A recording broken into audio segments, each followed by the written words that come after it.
అని అంటూ ఉంటుంది సుశీల. అప్పుడే ప్రభావతి కోపంగా లోపలికి వెళ్ళిపోతుంది. ఇదంతా జరుగుతుండగానే శివ అయితే గుణ దగ్గర అన్ని వడ్డీ డబ్బులు ఇచ్చి లెక్క చెప్తూ ఉంటాడు.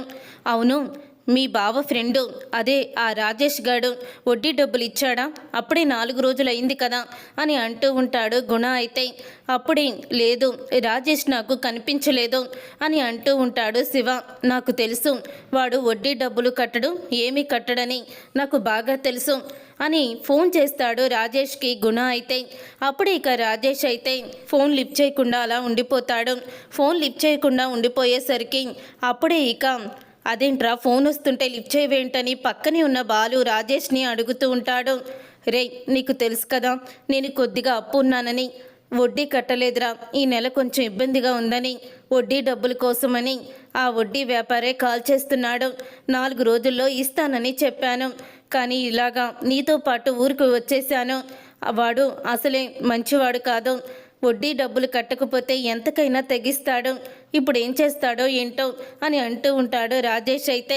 ఎందుకురా భయపడతావు, వెళ్ళిన వెంటనే ఎలాగో కట్టేద్దాంలే, తర్వాత మరి ఇంటి దగ్గర అమ్మ ఉంది కదా అని అంటూ ఉంటే, అమ్మ లేదురా, అమ్మ కూడా వేరే పని మీద ఊరికి వెళ్ళింది అని అంటూ ఉంటాడు రాజేష్. ఇక ఇబ్బంది ఉంది, అమ్మని ఇబ్బంది పెడతాడు అని అనుకోవడానికి మీ ఇంటికి కూడా తాళం వేస్తుంటుంది అని అంటూ ఉంటే, అవును కదా, సరే లేరా, వెళ్ళిన తర్వాత ఎలాగో బతిమలాడో ఏదోటి చేసి వాడికి నచ్చ చెప్తాను అని రాజేష్ అయితే అంటూ ఉంటాడు. నా ఫోనే కట్ చేస్తాడా?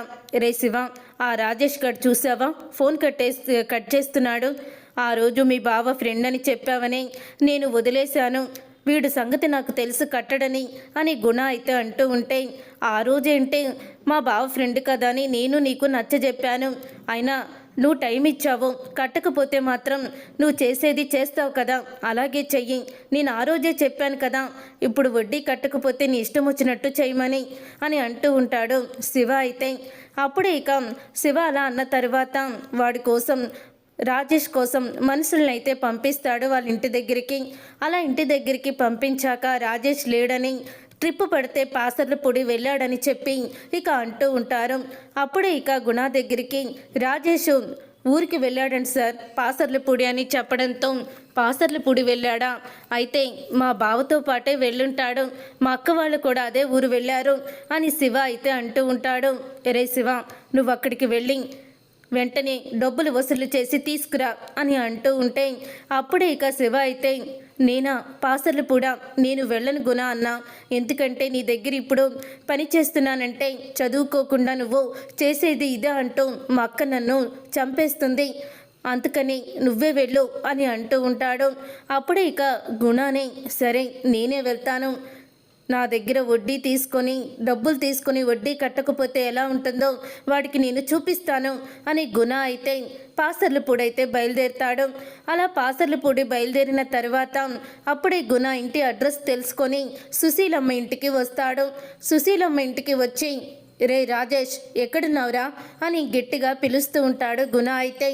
ఇక గుణాని చూసి రాజేష్ అయితే షాక్ అయిపోతూ, గుణ అన్న నువ్వా అని అంటూ ఉంటే, అవునరా, వడ్డీ డబ్బులు కట్టకుండా పారిపోయి వస్తే నిన్ను పట్టుకోలేను అనుకున్నావా అని అడుగుతూ ఉంటాడు గుణ అయితే. అప్పుడే బాలు అయితే, అన్న వాడు పారిపోయి రాలేదు, నా కోసం ఇక్కడి ఊరికి ట్రిప్ కని వచ్చాడు, 4 రోజుల్లో నీ వడ్డీ డబ్బులు తీసుకొద్దామని మేము నిన్ననే అనుకున్నాము అని అంటూ ఉంటాడు బాలు అయితే. అప్పుడు ఇక గొడవ జరగడం చూసి ప్రభావతి అయితే, రే ఏంట్రా ఈ గొడవ అని అడుగుతూ ఉంటుంది. అప్పుడే ఇక బాలు అయితే, రాజేష్ గారు వడ్డీ కట్టలేదని అప్పు ఇచ్చినవాడు వచ్చి అడుగుతున్నాళ్లే అని అంటూ ఉంటాడు. బాలు అయితే, రే ఏంట్రా మన ఇంట్లో ఈ గోల, ఆ రాజేష్ని తీసుకుని బయటికి వెళ్ళి నువ్వు ముందు, అసలే మలేషియా నుంచి రోహిణి వాళ్ళ మేనమా వస్తున్నాడు, ఇప్పుడు ఇప్పుడు ఈ గొడవ చూస్తే మనం ఎంత లోకువైపోతామో, వెంటనే బయటికి తీసుకెళ్ళు అని అంటూ ఉంటుంది ప్రభావతి. అప్పుడే బాలు అయితే, నువ్వు వాగమ్మ ప్రభావతమ్మ, మాట్లాడుతున్నాం కదా అని అంటూ ఉంటాడు బాలు. ఇంతలో మీనా అయితే గుణాని చూస్తుంది. గుణ, నువ్వేంటి ఇక్కడున్నావు అని అడుగుతూ ఉంటే, నేను బాకీ కోసం వచ్చానక్క అని గుణ అయితే అంటూ ఉంటాడు. అప్పుడే రాజేష్ అయితే, గుణ 4 రోజుల్లో నీ బాకీ మొత్తం కూడా వడ్డీతో సహా ఇచ్చేస్తాను అని అంటూ ఉంటాడు. రాజేష్ అయితే వడ్డీకే గతి లేదు, మళ్ళీ అసలు ఇస్తావంట అని అంటూ ఉంటాడు. నా దగ్గర డబ్బులు తీసుకొని వడ్డీ కట్టకపోతే వాళ్ళకి నేను ఎలా రాక్షసుల్లానే ఉంటాను. వడ్డీ కట్టే వాళ్ళకి మరొక 1,00,000 అప్పు ఇవ్వాలనిపిస్తుంది తప్ప నీలాంటి వాడిని తోలు తీసేయాలనిపిస్తుంది అని అంటూ ఉంటాడు గుణ అయితే. అప్పుడే ఇక మీనా అయితే, గుణ నా ముఖం చూసి రాజేష్ అన్నయ్యని వదిలేసేయి, 4 రోజుల్లో డబ్బు తీసుకొచ్చి ఇస్తానని చెప్తున్నాడు కదా, నేను గ్యారంటీ అని మీనా అయితే అంటూ ఉంటుంది. అప్పుడు ఇక గుణ అయితే, సరే అక్క నువ్వు చెప్తున్నావు కాబట్టి నేను ఈసారికి ఊరుకుంటాను, నీ ముఖం చూసే ఈ రాజేష్ని వదిలేస్తాను, ఊరి నుంచి వచ్చిన వెంటనే డబ్బులు తీసుకొని నా ఆఫీస్కి రమ్మని చెప్పు అని అంటూ ఉంటాడు. గుణ అయితే సరే గుణ నేను చూసుకుంటానులే అని అంటూ ఉంటుంది మీనా. అప్పుడే ఇక రోహిణి అయితే ఏంటత్తయ్య బయట గొడవ అంటూ బయటికి వస్తుంది. అలా రోహిణి బయటికి రాగానే రోహిణిని చూసి గుణ షాక్ అయిపోతాడు. అలా గుణాన్ని చూసి రోహిణి షాక్ అవుతుంది. ఇదేంటి ఈ గుణ ఇక్కడున్నాడు, కొంపతీసి నేను డబ్బులు తీసుకున్న విషయం ఏమీ బయట పెట్టలేదు కదా అని అనుకుంటూ ఉంటుంది రోహిణి. అప్పుడే గుణ అయితే, హలో మేడం మీరు కూడా ఇక్కడే ఉన్నారా, రే రాజేష్ చూడ్రా ఆవిడ్ని చూడు, బ్యూటీ పార్లర్ నడుపుతూనే తను నా దగ్గర ఒకప్పుడు 2 లక్షలు అప్పు తీసుకుంది, వడ్డీ నెల కడుతుంది, ఎగస్ట్రా నెల కూడా వడ్డీ ఒక్కోసారి కట్టేసి నిన్నగాక మొన్నే అదే నువ్వు వచ్చిన రోజే ఆ రోజే తను మళ్ళీ 1,00,000 రూపాయలు నా దగ్గర తీసుకుంది. అలాంటి కస్టమర్లకి 1,00,000 ఏంట్రా 5 లక్షలన్నా ఇవ్వగలను, కానీ నీలాంటి వడ్డీ కట్టకుండా ఇలాగా ఫోను లిఫ్ట్ చేయకుండా తిరిగే వాళ్ళకి 1 రూపాయి కూడా ఇవ్వబుద్ది అవుదురా అని అంటూ నిజాన్ని బయట పెడతాడు. అది విని అందరూ కూడా షాక్ అయిపోతూ ఉంటే అప్పుడే మీనా అయితే, ఏంటి గుణ అన్న రోహిణి నీ దగ్గర డబ్బులు తీసుకోవడం ఏంటి అని అడుగుతూ ఉంటుంది. అవును రోహిణి నా దగ్గర 3 లక్షలు అప్పు చేసింది, కానీ తను చాలా మంచి కస్టమర్, డబ్బులన్నీ కూడా వడ్డీతో సహా కట్లేస్తూనే ఉంటుంది అని చెప్పి గుణ అయితే అక్కడి నుంచి వెళ్ళిపోతాడు. గుణ అక్కడి నుంచి వెళ్ళిపోయిన తర్వాత అప్పుడే ఇక ప్రభావతి అయితే రోహిణిని గదిలోకి తీసుకువెళ్తుంది. రోహిణిని గదిలోకి తీసుకువెళ్ళి రోహిణిని నిలదీస్తూ ఉంటుంది. నువ్వు 3 లక్షల అప్పు ఎందుకు చేశావు, ఒకసారి 2 లక్షలు, మొన్న 4 రోజుల క్రితం 1,00,000 రూపాయలు అప్పు చేశావా, ఎందుకు చేశావు, ఆ డబ్బులన్నీ ఏం చేస్తున్నావు నువ్వు అని ప్రభావతి అడుగుతూ ఉంటుంది. ఇంతలో మనోజ్ అయితే వస్తాడు. అప్పుడు ఇక మనోజ్తో బాలు అయితే జరిగిందంతా చెప్పడంతో మనోజ్ కూడా లోపలికి వచ్చి, ఏంటి రోహిణి నువ్వెందుకు అప్పు చేశావు అని అడుగుతూ ఉంటాడు. అప్పుడే ఇక రోహిణి అయితే, ఏంటి మీరిద్దరూ నేనేదో తప్పు చేసిన దానిలాగా అలా నిలదీస్తున్నారేంటి, నేను బ్యూటీ పార్లర్ని నడుపుతున్నాను, బ్యూటీ పార్లర్కి సంబంధించిన కొన్ని మిషన్స్ అన్నీ కూడా తెప్పించుకోవడానికి అలా అప్పు చేయాల్సి వచ్చింది, లేకపోతే ఉద్యోగం సద్యోగం లేని నువ్విస్తావా డబ్బులు, లేకపోతే అత్తయ్య గారు తీసుకొచ్చిస్తారా, నా పాటలు నేను పడాలి కదా అని అంటూ ఉంటుంది రోహిణి. అప్పుడు ఇక రోహిణి అలా దబాయించి సమాధానం చెప్పేసరికి నిజమేనని నమ్మేస్తారు ప్రభావతి మనోజ్ ఇద్దరూ కూడా. అప్పుడే ప్రభావతికి మీనాక్షి అయితే కాల్ చేస్తుంది. మీనాక్షి ఫోన్ చేసి, ప్రభావతి వదిన నీకొక విషయం చెప్పాలి, అది వింటే నీ గుండె ఆగిపోతుంది అని అంటూ ఉంటుంది మీనాక్షి. అప్పుడే ఇక ప్రభావతి అయితే, ఏమైంది ఈరోజు, నాకు ఇవన్నీ కూడా హార్ట్అటాక్ వచ్చే విషయాలే తెలుస్తున్నాయి అని ప్రభావతి అంటూ ఉంటుంది. ఇంకే విషయం తెలిసింది నీకు అని అంటూ ఉంటుంది మీనాక్షి. ఏం లేదులే కానీ నువ్వు చెప్పాలనుకున్న వార్త ఏంటో చెప్పు అని అంటూ ఉంటుంది ప్రభావతి. నేను మేకప్ చేయించుకోవడానికి ఫంక్షన్కి వెళ్ళాలని మన రోహిణి బ్యూటీ పార్లర్కి వెళ్ళాను. అక్కడికి వెళ్ళిన తర్వాత నాకు ఒకటి నమ్మలేని నిజం తెలిసింది. అసలు ఆ బ్యూటీ పార్లర్లో రోహిణి ఎప్పుడో అమ్మేసిందంట 15 లక్షలకి. ఇప్పుడు అదే బ్యూటీ పార్లర్లో తను కేవలం జీతానికే పనిచేస్తుంది. బ్యూటీ పార్లర్ పేరు కూడా మార్చేశారు, ప్రభావతి బ్యూటీ పార్లర్ అని మార్చేసి క్వీన్ బ్యూటీ పార్లర్ని రాశారు. కావాల్సింటే నీకు ఫోన్కి వాట్సాప్ పెడతాను చూడు అని అంటూ ఫోన్లో ఇక ఫోటోని అయితే పెడుతుంది. అది చూసి ఒక్కసారి షాక్ అయిపోతూ ఉంటుంది ప్రభావతి అయితే. అసలు రోహిణి 15 లక్షలకి పార్లర్ని అంతలా అమ్మేసే కారణం ఏంటి అని అడుగుతూ ఉంటే అప్పుడు ఇక ప్రభావతి అయితే లోపలికి వెళ్తుంది. రోహిణి, నువ్వు పార్లర్కి ఏం తెప్పించావు, మిషన్లు తెప్పించావా అని అంటూ ఉంటుంది. ప్రభావతి అయితే అవునత్తయ్య, అవి ఉంటే ఇంకా నా పార్లర్ని పైకి తీసుకురావచ్చు అని అంటూ ఉంటుంది రోహిణి.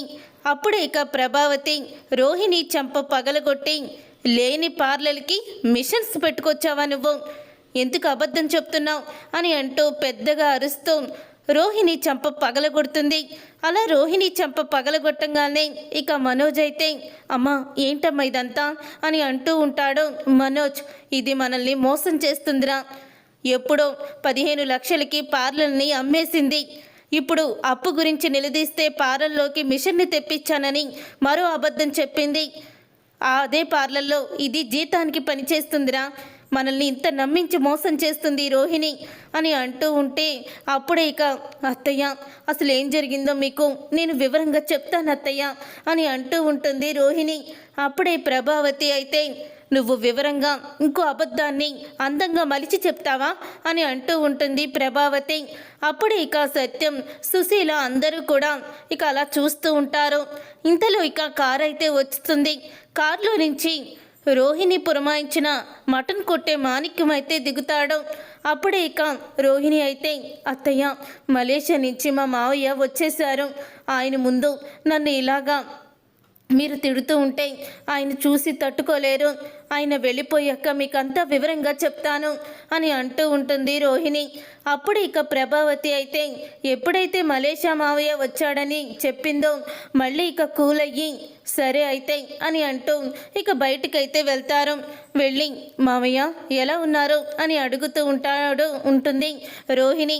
నేను బాగానే ఉన్నానమ్మా, నువ్వెలా ఉన్నావు అని అంటూ అతనైతే మాట్లాడుతూ ఉంటాడు. తరువాత లోపలికి వస్తారు. వచ్చిన తరువాత ఏంటమ్మా రోహిణి, ఇలాంటి ఇంట్లో నువ్వు ఉంటున్నావా, అసలు మనకి సింగపూర్లో మీ నాన్న పెద్ద స్టార్ హోటల్ లాగా ఇల్లు కట్టించాడు, అది కాదనుకొని ఇక్కడికి వచ్చి ఇలాంటి బ్రతుకుతున్నావు, ఎందుకు కోట్ల ఆస్తికి ఒక్కదానివే వారసురాలివి, మీ నాన్నేమో అక్కడ బాధపడుతున్నాడు, నువ్వేమో ఇక్కడ ఇలా ఉన్నావు, మీ నాన్నకి ఈ విషయాలన్నీ తెలిస్తే ఆయన తట్టుకోగలడనుకుంటున్నావా అని అంటూ ఉంటాడు అతనైతే.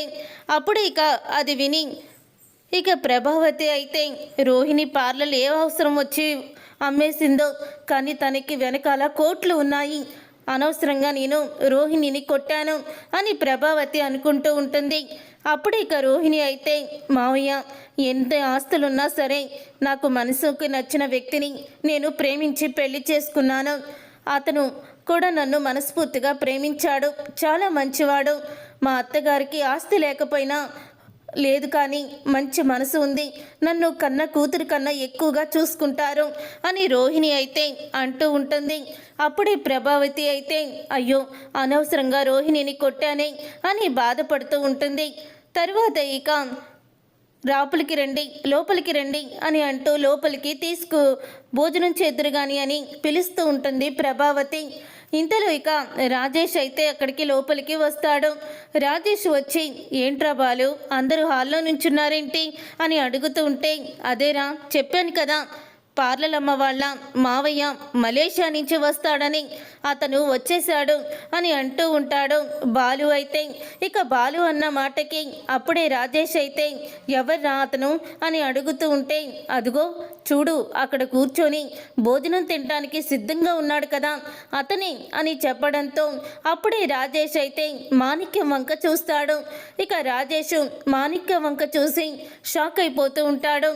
అప్పుడు ఇక బాలుతో రే వాడు మలేషియా నుంచి రావడం ఏంట్రా, వాడు మన బస్తీలో ఒక చివర మటన్ కొట్టేవాడు అని అంటూ ఉంటాడు.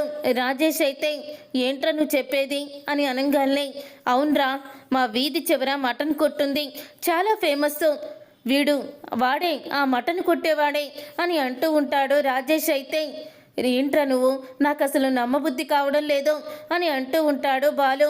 కావాల్సింటే ఈ ఫోటో చూడరా, ఇతను ఎన్నో నాటకాలు ఆడతాడు, లాయర్ అని డాక్టర్ అని ఇలా చాలా నాటకాలు వేశాడు, సినిమాలోకి వెళ్ళాలని ఈయన కళ అని అంటూ రాజేష్ అయితే మొత్తం చెప్తూ ఉండగా అప్పుడే నాకు ముందు నుంచి పార్లర్ అమ్మ మీద చాలా డౌట్ ఉందిరా. కానీ ఇప్పుడు ఆ డౌట్ కాస్త క్లియర్ అయిపోయింది. అమ్మమ్మ ఎంత డ్రామా, ఎంత మోసం అని అంటూ ఇక బాలు అయితే మలేషియా మావయ్య దగ్గరికి వెళ్ళి, అవును మీ కొట్లో మటను ఎంత భయ్యా అని అంటూ ఉంటాడు బాలు. మా కొట్లో మటను కేజీ 800 అని అంటూ ఉంటే, అదేంటి ఆ ఇంకొక మస్తాను 500కే కేజీ అని అమ్ముతున్నాడట అని అంటూ ఉంటే, వాడిని నమ్మొద్దు, వాడు నిలువ ఉన్న మాంసం అమ్ముతాడు, నేనైతే నికార్సైన మాంసం అమ్ముతాను, ఫ్రెష్గా ఉంటుంది నా దగ్గర అని అంటూ నిజాన్ని తనంతట తానే బయట పెట్టేసుకుంటాడు మాణిక్యం. అది విని ప్రభావతి షాక్ అయిపోతూ ఉంటుంది. ఈ మటన్ గొడవేంట్రా అని సత్యం అంటూ ఉంటే, నీకు ఇంకా అర్థం కాలేదా నాన్న, వీడు మటన్ కొట్టేవాడు, మలేషియా నుంచి వచ్చినవాడు కాదు అని అంటూ ఉంటాడు బాలు. అది విని ఒక్కసారి షాక్ అయిపోతూ ఉంటాడు సత్యం, ప్రభావతి, మనోజ్ అందరూ కూడా. అప్పుడు ఇక రోహిణిని ప్రభావతి అడుగుతూ ఉంటుంది, ఇతను మీ మావయ్య కాదా అని అడుగుతూ ఉంటుంది.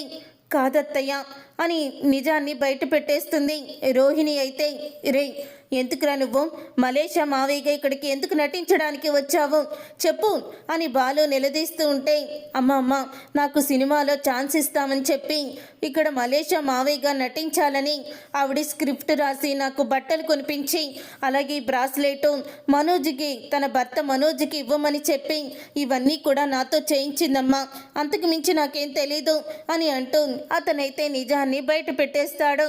అప్పుడే సరేలే, నువ్వేం చేస్తావు, తనే డ్రామా ఆడమందని ఆడావు, ఇక ఇక్కడి నుంచి వెళ్ళు అని అంటూ ఉంటాడు బాలు. అయితే అమ్మ పార్లమ్మ, ఎంత అబద్ధం, ఎంత అబద్ధం, మలేషియా నుంచి మావయ్య, కొన్ని కోట్ల ఆస్తి, సింగపూర్ నుంచి నాన్న, అంటే నువ్వు కోటీశ్వరాలవి కాదు కదా అని అంటూ ఉంటాడు బాలు. అయితే అప్పుడు ఇక ప్రభావతి అయితే, చెప్పవే, అలా గుండ్రాయిలాగా నుంచొని చూస్తున్నావేంటి చెప్పు అని చెంప పగలగొడుతుంది రోహిణిది.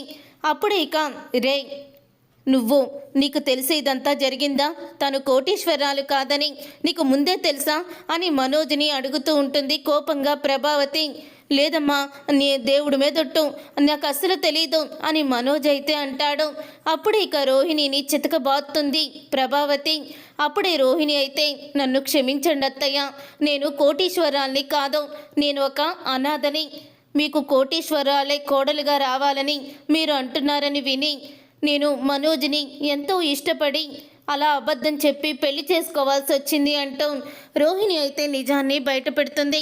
అది విని ఒక్కసారి ప్రభావతి షాక్ అయిపోతూ ఉంటుంది.